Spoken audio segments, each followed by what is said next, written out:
Anthony Edwards at Karl Anthony Towns nasarapan sa kanilang performance. Alexander Walker tinawanan lang ang opensa ni Jamal Murray. Anthony Edwards turbo mode na, dinaanan lang ang depensa ng Nuggets para sa isang driving layup.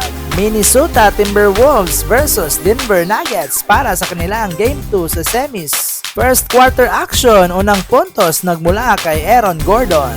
May pagbawi naman agad si Towns ng 2 points mula sa baseline.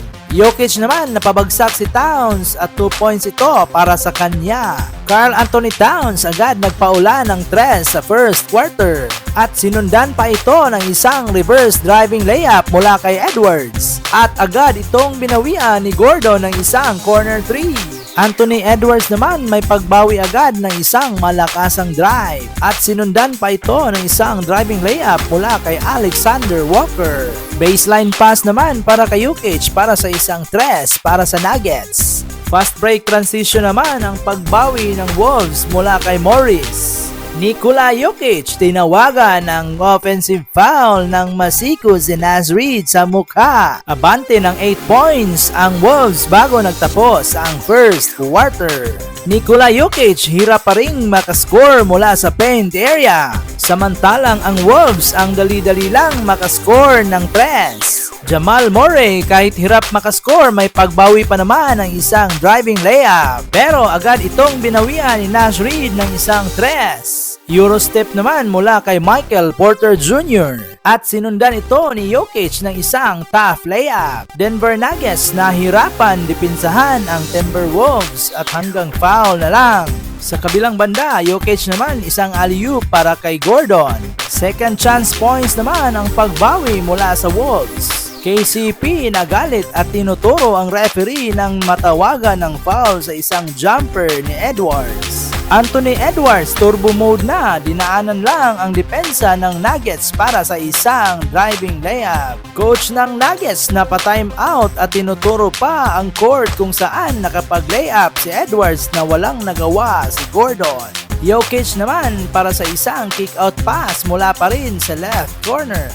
Give and go naman sabay dunk ang pagbawi ni Edwards. Alexander Walker tinawanan lang ang opensa ni Jamal Murray at pagkatapos kumana pa ng isang 3 mula sa left corner. Monster dunk naman para kay Edwards nang makasteal si Mike Conley sabay fast break. Walang nagawa ang Nuggets at nanood na lang. 61-35 ang score pagkatapos ng second quarter. Third quarter, isang magandang sidestep naman mula pa rin kay Anthony Edwards at sinundan pa ito ng isang 3 mula kay Alexander Walker. Michael Porter naman may pagbawi ng isang 3 pero agad itong binawian ni Naz Reid ng isang 3 on top of the key. Balik sa 30 points ang lamang ng Wolves nang kumana ng short jumper si KCP.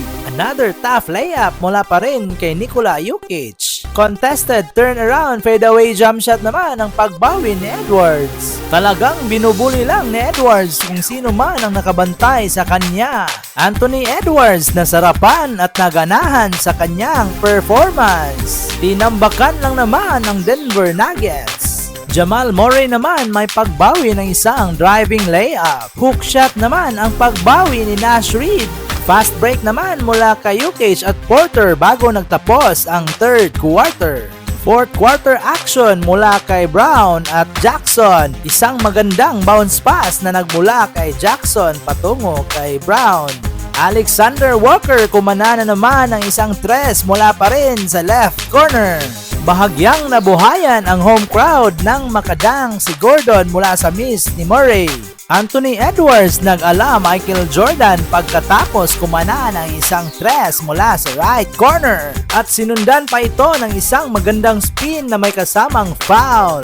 KCP offensive rebound naman ang pagbawi sabay follow-up shot. Balik sa 25 points ang kalamangan ng Wolves pagkatapos ng isang pull-up shot ni Conley.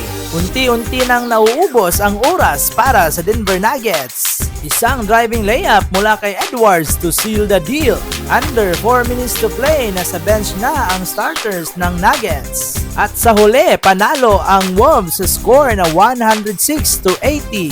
2-0 na ang standing natin ngayon. Mga idol, huwag kalimutang mag-subscribe, like, and hit the notification bell para updated kayo sa susunod nating videos.